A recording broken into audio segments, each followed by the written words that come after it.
नमस्कार, हमारे YouTube channel पर आपका स्वागत है। लखनऊ विश्वविद्यालय ने इस बार जॉइंट एंट्रेंस एग्ज़ाम बीएड का करवाया था सत्र 2021-23 के लिए। उसके लिए मेरिट लिस्ट पहले से ही जारी की जा चुकी है। अब उसने काउंसलिंग के लिए दिशा निर्देश भी जारी कर दिए हैं कि किस तरीके से काउंसलिंग होगी और उसमें कौन कौन से डॉक्यूमेंट्स लगेंगे, किस तरीके से आपको कॉलेज में जाके रिपोर्ट करनी है, अपना प्रोविज़नल अलॉटमेंट लेटर निकालना है। ये सारी चीज़ें डिटेल से बताई गई हैं। आप अपना कौन सा अकाउंट नंबर डालेंगे जिसमें कि अगर फीस रिफंडेबल होना हो या रिफ़ंड होना हो तो वो उसमें आ सकती है। तो उसको विस्तार से बताया गया है।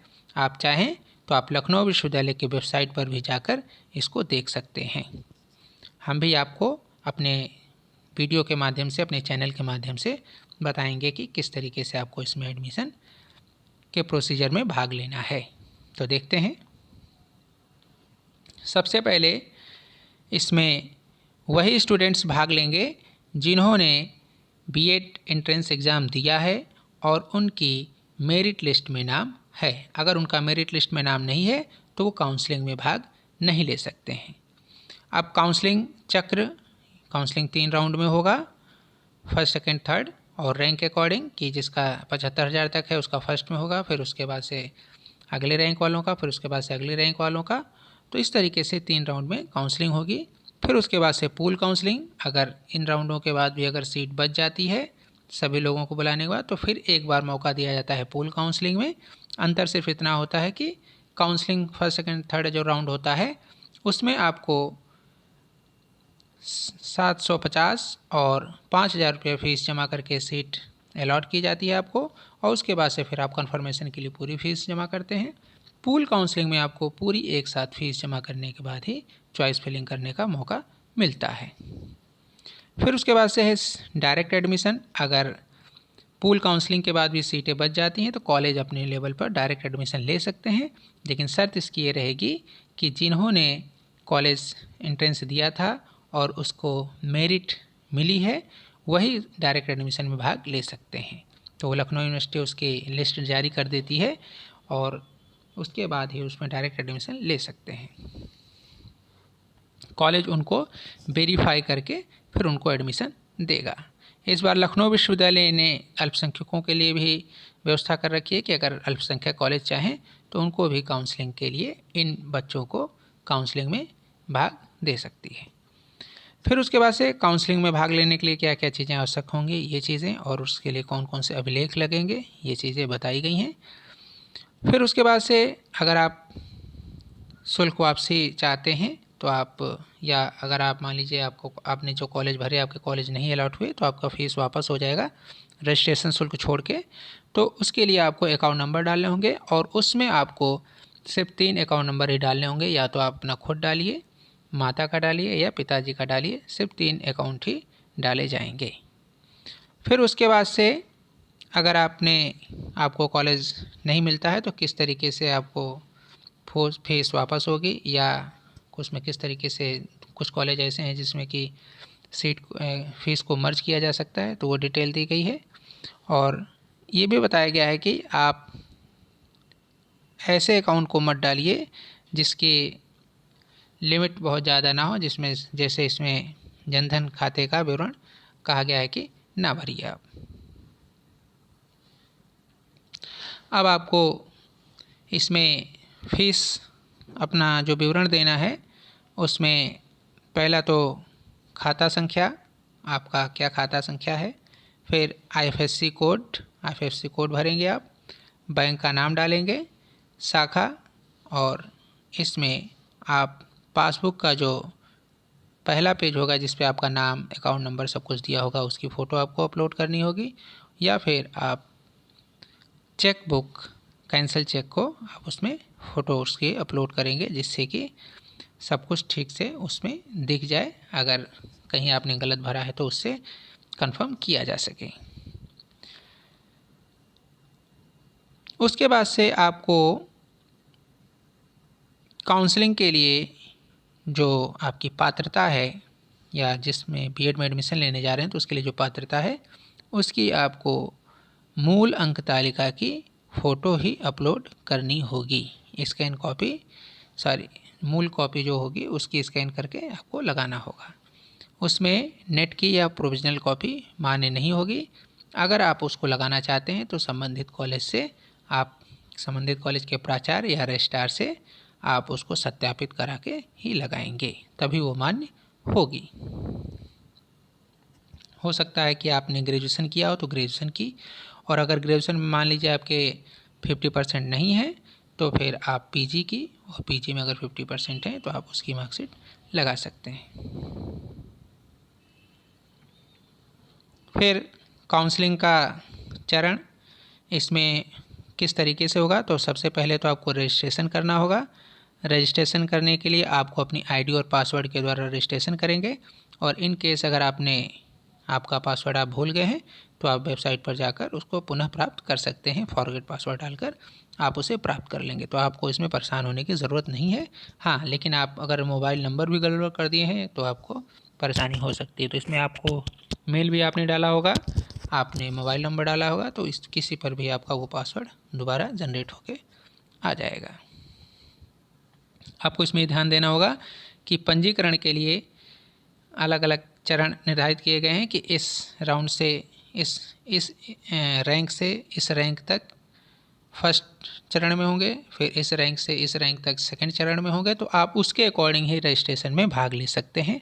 अगर आपकी रैंक 70,000 है और फर्स्ट राउंड 65,000 तक है तो आप फर्स्ट राउंड में रजिस्ट्रेशन नहीं करेंगे, आपको सेकंड राउंड में करना होगा। फिर उसके बाद से काउंसलिंग शुल्क और अग्रिम कॉलेज शुल्क भुगतान, तो इसमें 750 रुपये आपको 50 रुपीज़ आपको काउंसलिंग शुल्क के रूप में जमा करना होगा, और 5000 आपको अग्रिम शुल्क के रूप में जमा करना होगा। अगर आपको सेल्फ फाइनेंस कॉलेज मिलता है तो आपको बाकी से कंफर्म करने के बाद में फीस जमा करनी होगी, और अगर आपको फ्री सीट मिलती है तो अगर इससे फ़ीस कम है तो आपको आपके अकाउंट में फ़ीस वापस कर दी जाएगी।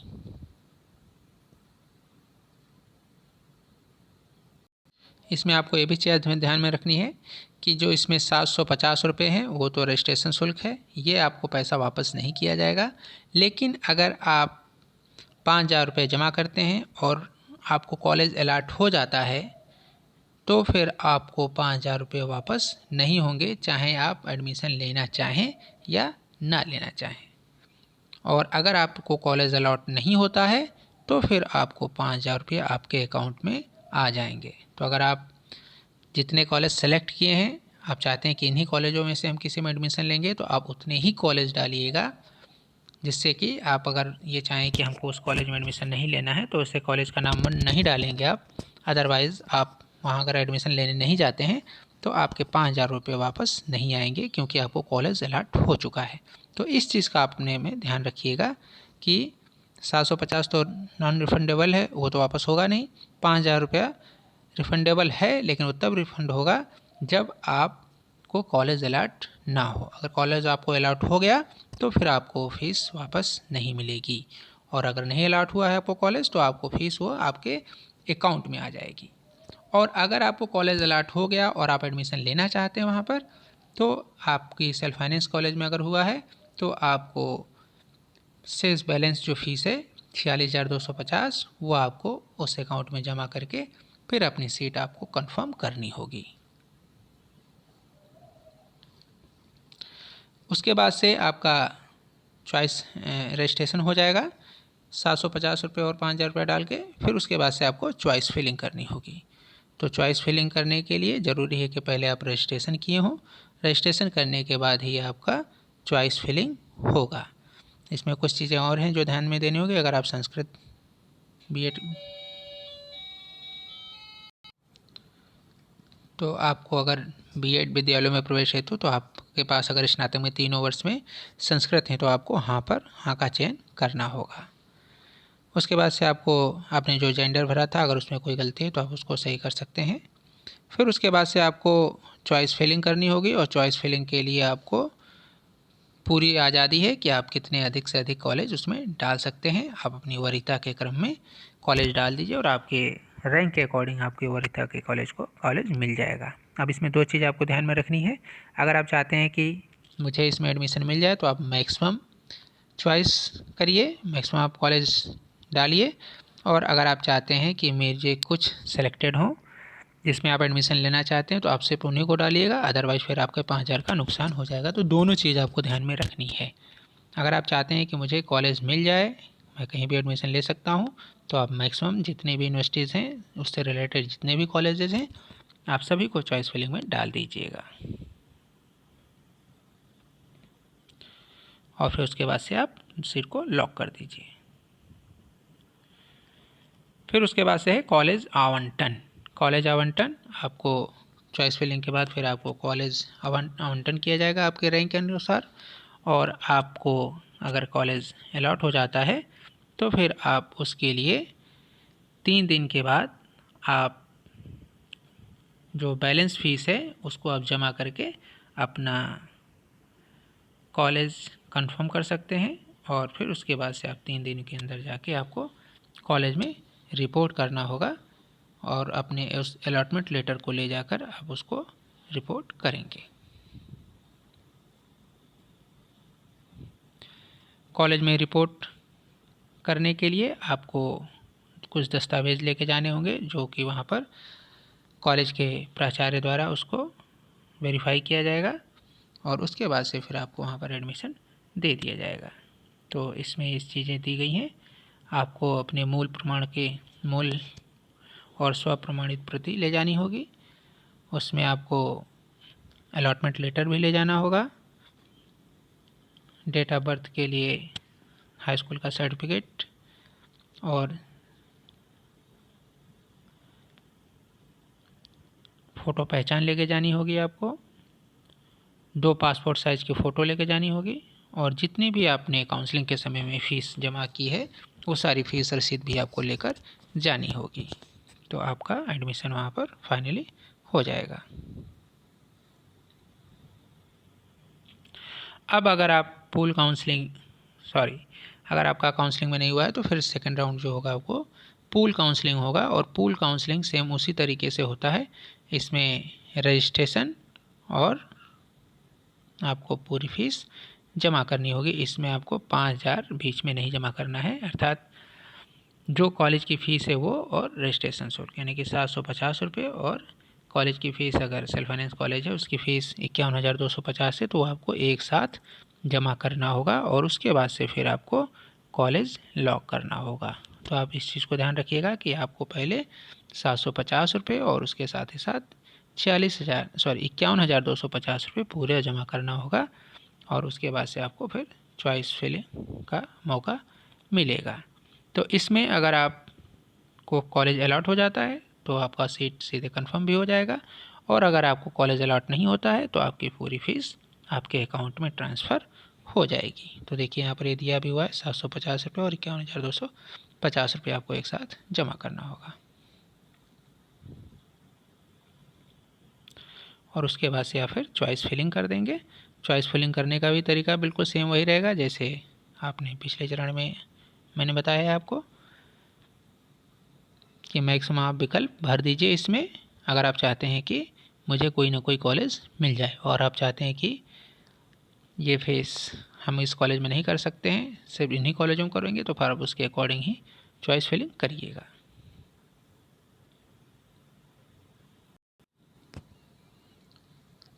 और उसके बाद से आपको कॉलेज आवंटन कर दिया जाएगा। कॉलेज आवंटन करने के बाद आपको प्रोविजनल अलॉटमेंट लेटर निकाल लेना होगा, डाउनलोड कर लेना होगा और फिर उसके साथ आपको सारे डॉक्यूमेंट्स के साथ आपको कॉलेज में जाकर रिपोर्ट करना होगा। जैसे पिछली में बताया है मैंने कि कौन कौन से डॉक्यूमेंट्स लेके जाने हैं, फिर आपको एक बार बता देते हैं कि आपको ये सारे डॉक्यूमेंट्स आपको लेकर जाने होंगे, जिसमें आपको सारे अपने original documents, academic documents, allotment letter, ID proof, date of birth के लिए 2 फ़ोटो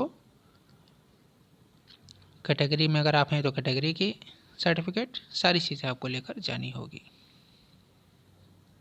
इसमें आप देख लीजिए कि क्या क्या आपको लेकर जाना है।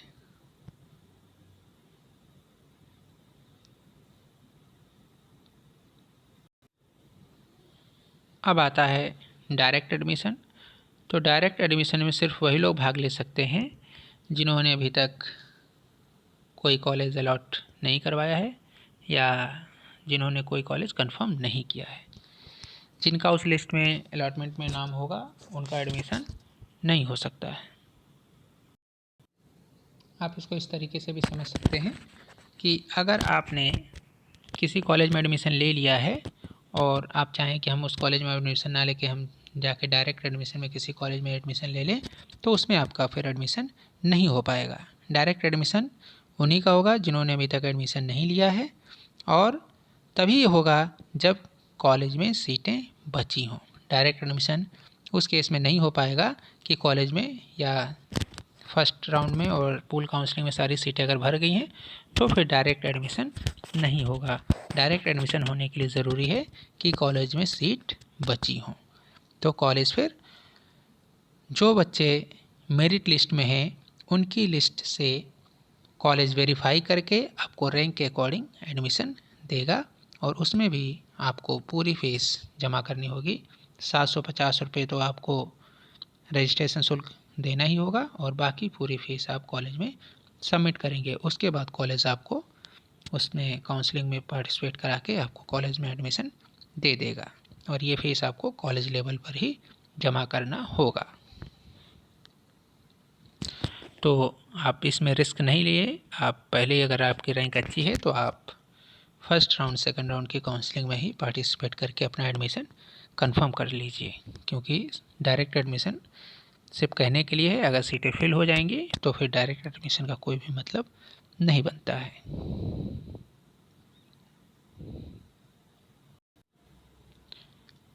फिर इस बार लखनऊ विश्वविद्यालय ने अल्पसंख्यकों के लिए भी प्रवेश रखा है, और इसमें कोई हार्ड एंड फास्ट नहीं है। अगर अल्पसंख्यक कॉलेज चाहें तो इसमें पार्टिसिपेट कर सकते हैं, और जो बच्चे बचे होंगे माइनॉरिटी के उनको उनके कॉलेज में एडमिशन करवाया जा सकता है। लेकिन इसके लिए ज़रूरी है कि कॉलेज अपनी सहमति दे, उसी केस में इस पर एडमिशन होगा।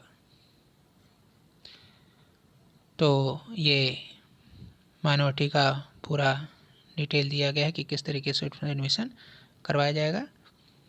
फिर उसके बाद से आता है आपका, तरीके से आप देख सकते हैं कि समरी हम कह सकते हैं कि पहला जो काउंसलिंग चक्र होगा उसमें आपको 750 रुपये रजिस्ट्रेशन शुल्क देना होगा जो नॉन रिफंडेबल होगा।